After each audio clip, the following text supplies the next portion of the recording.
All right, we're recording. It is Tuesday, March 3rd, and we're here with another training session, half-hour training session presented by me, Mike Ferrante with Century 21 Homestar and the 21 Mike team, and sponsored by Tony Geraci, broker at Century 21. How you doing, Tony?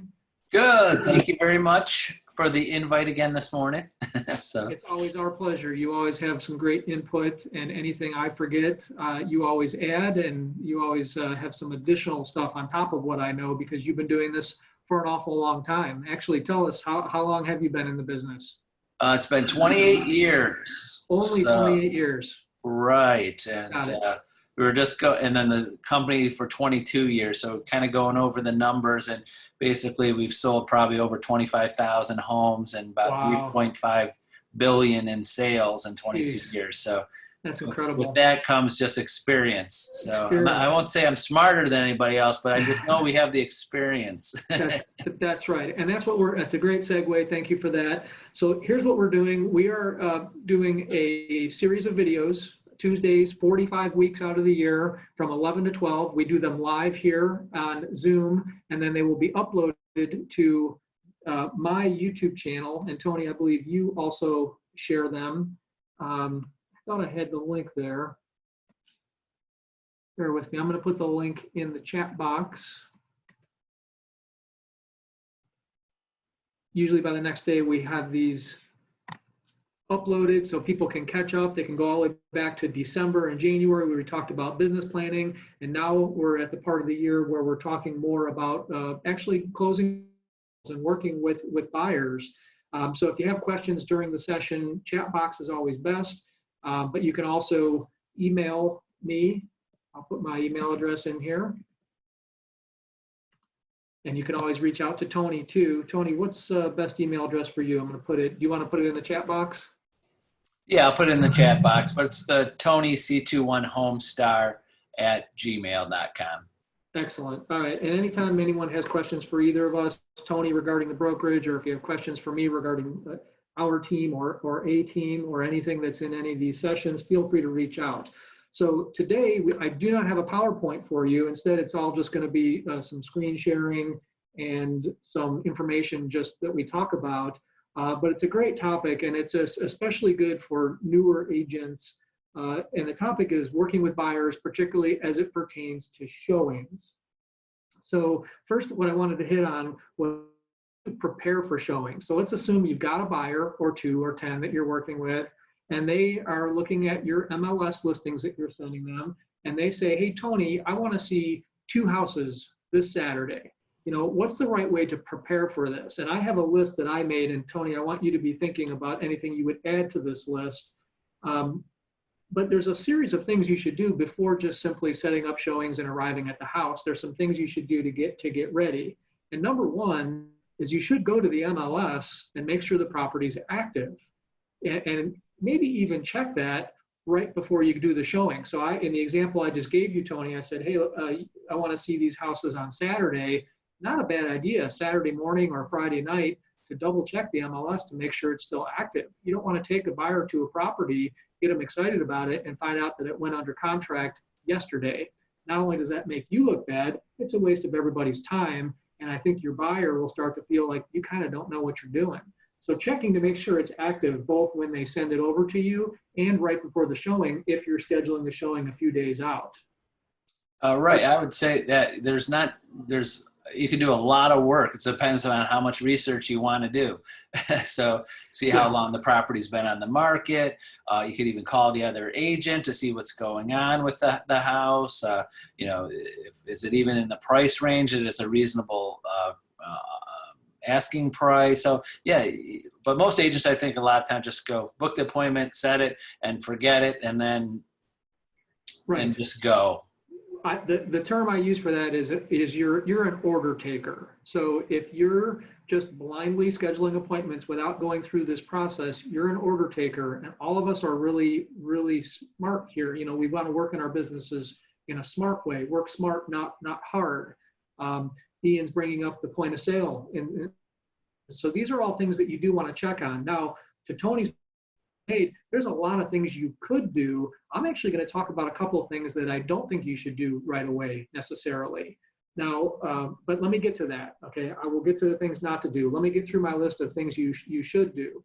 While you're in the MLS, you should take a look if there are showing instructions and do they make sense. If it's blank, for example, you're going to be reaching out to that agent. And we'll talk about showing services. I'm going to get to that, but hopefully they're using a showing service. That's the easiest way to schedule showings. The next thing I do is I've determined it's active. I'm going to look at that listing, and Tony, you alluded to this a little bit. Does it truly meet the buyer's criteria? Okay, if you've done a good job listening to your buyer, you should have an idea, hey, are they just kicking tires now? Or are they really scheduling a showing on something that they might actually be interested in? It's our job to call them on it. If I say to you, Tony, I only want a ranch. I'm getting up there in years, you know, I am getting old, and I want a ranch on a slab. And I say, hey, I want to see this house on Saturday, and it's a colonial with all the bedrooms upstairs. What should you do?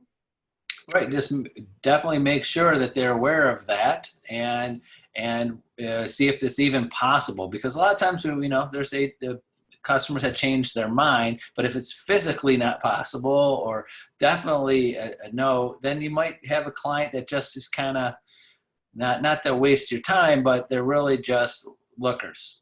They just they want to compare, or they just want to see the inside of that house. That's right. You might say, hey, Mike, did you realize all 3 bedrooms are upstairs? You told me you wanted a ranch. Have you changed your mind? You know, it's okay to ask these questions, guys. We want to really be diligent about making sure we're showing them houses they may actually make an offer on. If everything checks out, you want to print out 2 things. You want a buyer printout and an agent printout, okay? A lot of people don't realize there's a difference. We don't necessarily want to be giving them the agent printout because that has the listing agent's contact info on there. And I say, why give the temptation? Why do I want to give my client a printout that has someone else's contact info? Because if people want instant gratification, if they have a question, they should ask me that question. I don't want them saying, well, Mike's not available, listing agent. You don't want to give them that temptation of contacting the listing agent. They don't need to see things like commission and all the other stuff that's meant for agents only. So print 2 printouts, a buyer printout and an agent printout. I'll show you how to do that in a second. Keep in mind that the agent printout has a lot more information, and that's a good thing. So a lot of newer agents in particular worry that they won't appear knowledgeable when they're on showings with their clients. If you briefly scan that before you walk into each house and while you're prepping for these appointments, you can appear now more knowledgeable than you necessarily feel like you are, because you can rattle off things like how long it's been on the market, how many square feet it has, bedrooms, bathrooms, you know, finished rooms below grade. You have all that information there. So if you study that briefly, you appear to be an expert, at least on that one house. So I encourage you to look over these printouts and know what you're going to see. Next thing you want to do is figure out where these houses are located. So Tony, if I called you up and said, hey, I want to see a house in Menor and a house in Strongsville, can we do those both on Saturday? Well, that's a pretty long distance to handle that. But ask why. Is that totally 2 different markets, 2 different cities, and what are they looking for? And I would definitely try to split those up, because there's might be other houses for sale. And if they're really looking in 2 different cities that far away, I would say let's schedule 2 different days, and we'll schedule some more showings to compare to. Winner, winner, chicken dinner. Tony, you do know your stuff. So that's exactly my advice. First of all, make sure why they're looking. It might be, hey, we're interested in this school district and this school district. And yes, they happen to be an hour apart. But absolutely, try to work in zones. Schedule your route accordingly. If you've got 2 in Euclid, 2 in South Euclid, and 2 in Cleveland Heights, schedule your showings. You're following a route that makes sense, maximizing the use of your time. Again, you'll appear more knowledgeable and competent with your client if you do that in the right way, scheduling in zones and in a sensible route. Next thing I have is the timing of the appointments. Let's use the example I just said. I've got 2 in Euclid, 2 in South Euclid, 2 in Cleveland Heights. And let's say you are scheduling appointments and you figure it's going to take you a half hour to 45 minutes per appointment. one of the things I always do is I will schedule the first 2 houses at the exact same time for an hour. So I'll say we're starting at 10 o'clock, Tony, and you've got these 6 houses you want me to see. What I'll do is I'll schedule the 2 in Euclid from 10 to 11. Okay. And then I schedule the ones in South Euclid. I might have those starting at 10:45 or 11. Okay. There's a reason I do that. And the reason I do it is that if I do the one in Euclid for 10 to 11 and the next one from 10:30 to 11:30, what if the one from 10 to 11 doesn't confirm? Now I've got to say, well, you know what? We've scheduled from 10 to 1 to see houses. Unfortunately, the one I scheduled from 10 to 11 didn't confirm. We can't start until 10:30 now.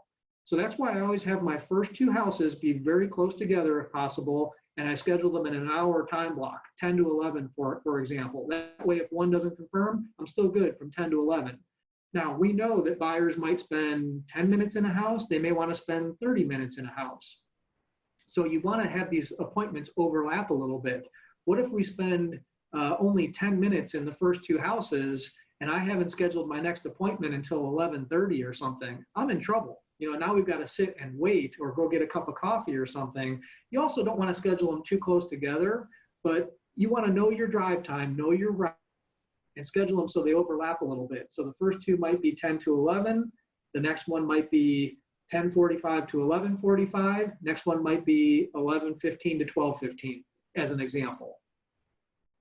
And then also, a suggestion too is I always suggest to let them know what kind of time frame you're on, because they don't do this every day and they lose track of time. So like if you're on a schedule, you got to stay on a schedule. So if I have a client that want to see a large number of houses in an afternoon or and you have limited time, explain to them, okay, well, if we do this time, divide that up. It's really about 15, 20 minutes a house. But don't worry, we're going to go through each house. And if there's one that you really like, we could come back. Don't worry, it's not your only time. So sometimes, I've years past been on appointments with people, all of a sudden they love the house, they want to spend an hour there, and we got 5 more showings to go to. So okay, right. We don't want to rush you through, but we want to give you your time limit in each house so we could get to see all these houses. If it's the first time I'm working with a buyer, I tell them our goal today is to see 5 houses. We've got this much time. The first time through, we spend anywhere from 5 minutes. If you hate it, tell me if you hate it. We'll go to the next one, but no more than 20, maybe 25 minutes in a house, because we got to get to the next one and we can come back for second showings. Awesome, Tony. I'm so glad you mentioned that. That was on my list too. And also, I just wanted to say, I don't know if you use, but some agents use the Toolkit CMA buyer presentation. If you ever done that, so where it prints out the pages and stuff, and make a nice booklet for them so they could write notes in there and things like that. That's an option too. For sure. Now, 2 things I don't do. Ian, I do check for a POS, because if it's not POS compliant, point of sale compliant, there's violations. You should tell the buyer, hey, by the way, did you realize there's 8 violations to assume on this property? You told me you wanted something move-in ready. So you want to check for it. But what I don't do, I don't always print it out, and I don't always print out the residential property disclosure. I know some agents will argue with me on that and say, oh, every showing I do, I print out every single thing, but I usually don't, because if you did that, 5 out of 6 houses you're going to look at, they're going to have no interest in. And now you've got 5 RPDs that you printed out that basically go in the trash or the recycle bin. So I think it's great to have that stuff available quickly, but I don't print it out on every single showing. I agree with you too, Mike, on that, because also, unless it's something major that is a health hazard or something that they should be aware of, because a lot of the stuff on there can be corrected on a POS or on that. That's right. You don't want, if they love the house, those things can be corrected. You go, well, this is the one I want to put an offer on. Then you bring that to them like, okay, these are the list of things. Right. Okay, very good. I'm going to share my screen now. And actually, Tony, anything that I'm missing, anything you would add to my list? No, that's great. No, I just think that it's really hard because with buyers sometimes, because everyone's different.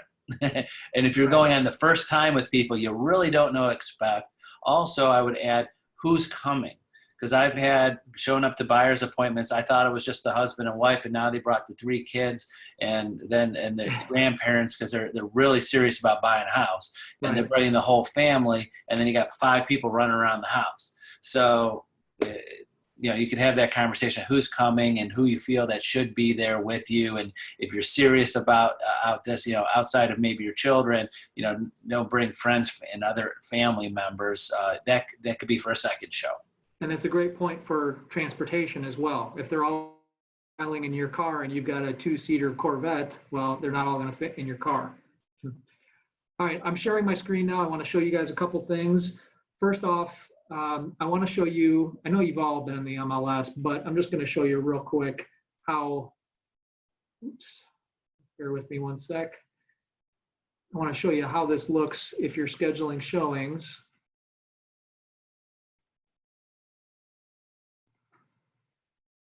All right, so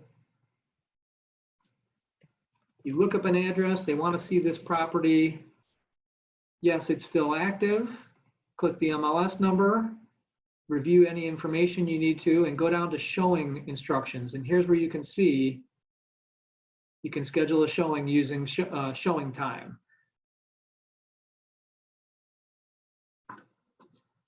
All right.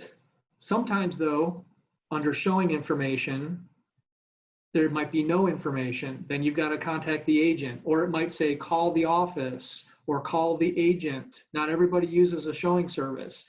I'm a big proponent of the showing service because the easier a property is to show, the more showings you will get. If you've got 5 showings to set up and 4 out of 5 are using showing time, you're going to set those up first, and then the 5th one gets scheduled last. If there's 10 showings, same thing. I scheduled the showing time, and the last 2 I might say, well, we'll do those next time. You don't want to lose showing, so definitely lean toward using a showing service if you're talking about listing properties. But this is pretty easy. There's a couple ways to do this. You can click the link, or you can go to showingtime.com. Okay, and I'm actually going to go through this process really quick just to show you how this works. I bet a lot of you have done this, but for those who haven't, I'm going to do one really quick. So you can log in, and then you can schedule your showings directly from this screen. So you can go here and then type in the address or the MLS number, or you can just click that link that I showed you and bam, there it is. So I'm going to schedule this on this is my listing, and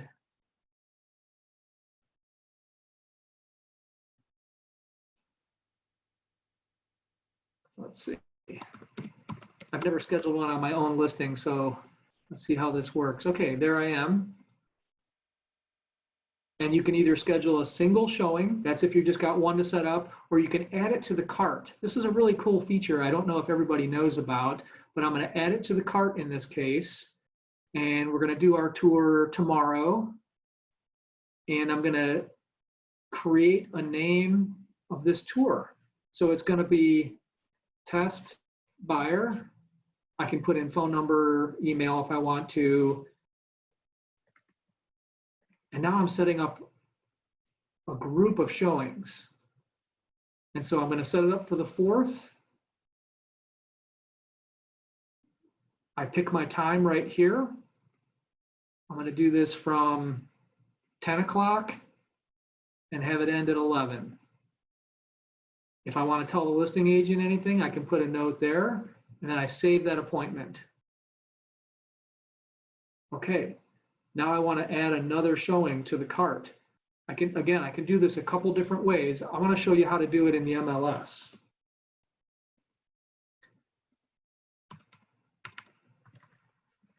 Here's another property. It's active. I click on it. There's also a link up here to schedule a showing. I'll do this.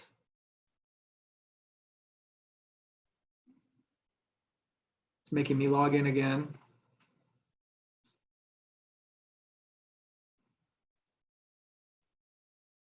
Huh, must have logged me out.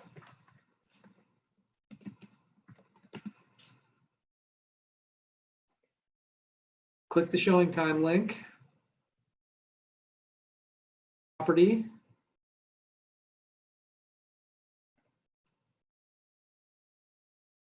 and I'm going to add it to my cart. Now you can see test buyer is right there. So now I'm going to add this to my tour. Click next, and bam, there it is. This cool tool actually shows me my route. So I'll be coming from the office in Solon. I'm going to hit this one, and then I'm going to drive up here to Concord. Kind of a long drive, but I did this on purpose to show you how you can see your route. And if there was one here in Willoughby Hills, maybe I'm on the way and I can rearrange the order here. I'm happy enough with this order. So I'm going to pick a time. And now, because I know it's a good half-hour drive, I'm going to go 11 to 12 on this one. Put in the end time, 11 to 12, and save it. Now I've got my 2 showings scheduled. And I go up here to click Send Requests. Now I'm not actually going to do this because I don't want my sellers to see these requests. But right now, full tour scheduled, and I got my route laid out. Showing time is a great tool. So hopefully you guys have used this. And if you don't, this is just one of the many tools they have. There's all kinds of reports and different things that they have, data that's available. One of the things I use is I can actually show how many showings I have compared to other similar listings. It's a great tool. All right. Anything to add to that, Tony, or any questions or comments? No, it's this technology is far from making copies of the Red Atlas book with a highlighter. That's right. Yeah, I do remember that. Okay, so we already covered working in zones, trying to schedule your showings so that you're using your time efficiently. If I had 4 in Solon and 4 in Concord, I would probably split that up into 2 days and explain to the client why we do that. All right, one last topic I'm going to hit. So I'm going to stop sharing my screen for the moment. We have any questions in the chat box? Oh, Earl says he's been doing this manually, so he didn't know about that tool. And Ian's commenting that, yeah, between the showings, it actually shows you your estimated drive time. You guys know this tool, but this is for new agents that don't. All right, so you're at the house now. We're going to talk about some etiquette and a couple really basic things. First of all, I know this is going to seem rudimentary to you guys, but for new agents that don't know, this is a lockbox. They're going to give you a combo. You put the numbers in across the middle. The lockbox flips open like that. Key goes inside. Don't lose the key. When you're done, you put it back in there, close it, shuffle the numbers. Some of them have letters that look like this. And there's all different styles of lockbox. This one has numbers, but it has a little button that you click to open it, okay? Don't pull down on them. That's what a lot of our sellers, Mike, I locked myself out. How do I get in the house? And I give them the lockbox code and they're saying, it won't open. Well, that's because they got to flip it forward. All right, so you get to the lockbox. Do not give your clients codes. Don't even let them look over your shoulder while you do it. You want to make sure you're keeping that private, because ultimately who's responsible for that showing and or anything that happens as a result, Tony, who's responsible? You're muted, but I know you know the answer. Yes, and also just if there's anything out of the ordinary, always let the listing agent know. So, because there could have been a showing before you, left the door open, window open, let the cat out, and if you let them know, it saves problems. Them thinking that you did something wrong. And so anything, yeah. Thank you for that. I forgot that. Thank you for adding that. Remember, you are the chaperone. Not only are you the tour guide, but you're the chaperone. So in Tony's example earlier, with people, bringing to a showing, first of all, I would discourage that. Ask how many people are coming, and if they got their 5 kids, if there's no way around it, keep them herded together. Don't be afraid to say something. The worst thing that happens on a showing like that, everyone walks in the house and they go, pow, they split up all over the house.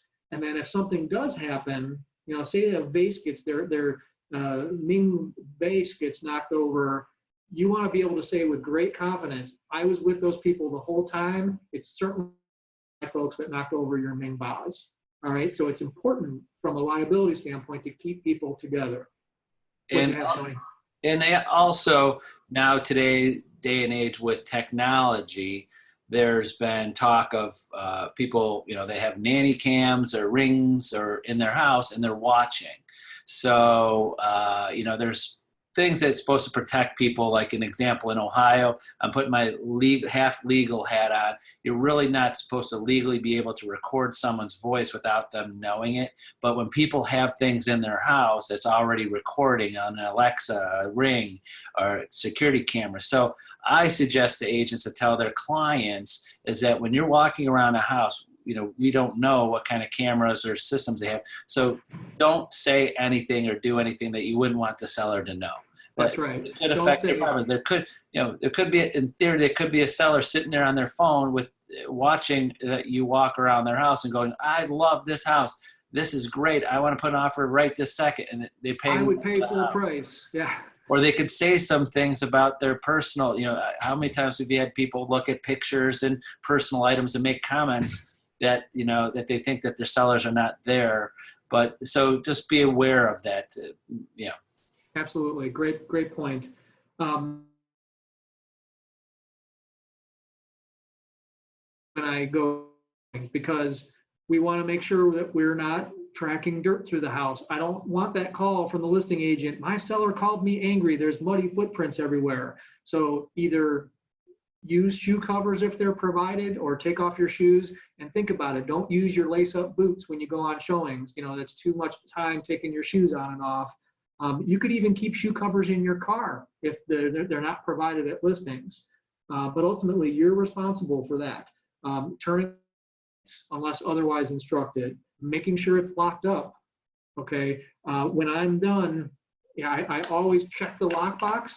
Like this one just opened because I didn't shuffle it. Check the lockbox, check the door. It's not enough to just turn the key and assume that it's locked. I always check the handle to make sure it doesn't open. Maybe I didn't pull it shut all the way. Got to check the door, because ultimately you could be responsible if you were negligent. And one last thing I always talk about is ask you to leave a business card. And I used to think, man, that's stupid. They just throw those business cards away. Why would I waste a business card every showing I do? Well, let me tell you why. Because business cards are one of the cheapest forms of marketing we have. They cost between 2 and 5 cents. And 5 cents is if you're buying really fancy, expensive ones. If it's not worth 2 to 5 cents to leave your card in the home of someone who's selling their house, I don't know what is worth it. Because here's what I've actually had this happen. Someone grabs my card, another buyer grabs my card. Maybe they're not happy with their buyer agent and they see my card in 3 different houses. Hey, this guy seems to know what he's doing. He's got a nice card. I like his picture, whatever it may be. They may grab my card, or the seller may at some point have their listing expire or be withdrawn. You've shown that house 3 times, let's say. Clearly you work the neighborhood quite a lot. It's just one potential chance that 2 pennies to get another client. If you leave 100 cards and get 1 call out of it, isn't that worth it? Anything to add, Tony? Oh, definitely. I suggest that all of the time. Leave your card. Some agents don't do it anymore. Put it somewhere where they could see it. And again, if you show that house more than once, and if you're actually watching those expireds, if you've already have a step ahead of someone calling on expired if you showed it once before. So keep an eye on those. If you showed any house that might be, you think will expire someday, or keep an eye on, you say, I was in your house. Yeah, I left my card. It's right there. And then also, you never know. Like you said, I've had the same experiences. The buyers, they pick their goofy brother-in-law who just got his license and they don't trust as much. But they see your card and they go, I'm going to call this guy because my brother-in-law's not finding my houses I want to see. Yeah. The other thing I didn't mention, the reason I ask for cards to be left is this, it tells the sellers you were there. A lot of times they get everything together for a showing. You leave it just how you found it. They have no way of knowing you were in the house. This way they know that you showed up like you said you would. It's kind of peace of mind for the sellers too. Again, is it worth 2 pennies? I say yes.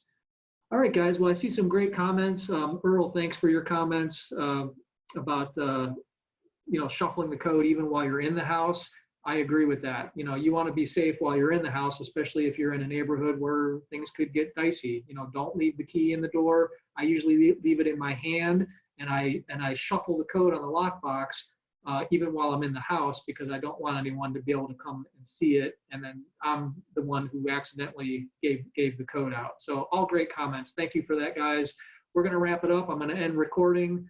Thanks for attending. By the way, there's 2 great classes. Hesh is doing one, and I'm doing a class at 12:30, all of my listing secrets. I'm going to open the vault, and it's a 1-hour CEU about listings. So if you're around the office, actually, I'll type that in the chat box, the address, and see you guys this Saturday.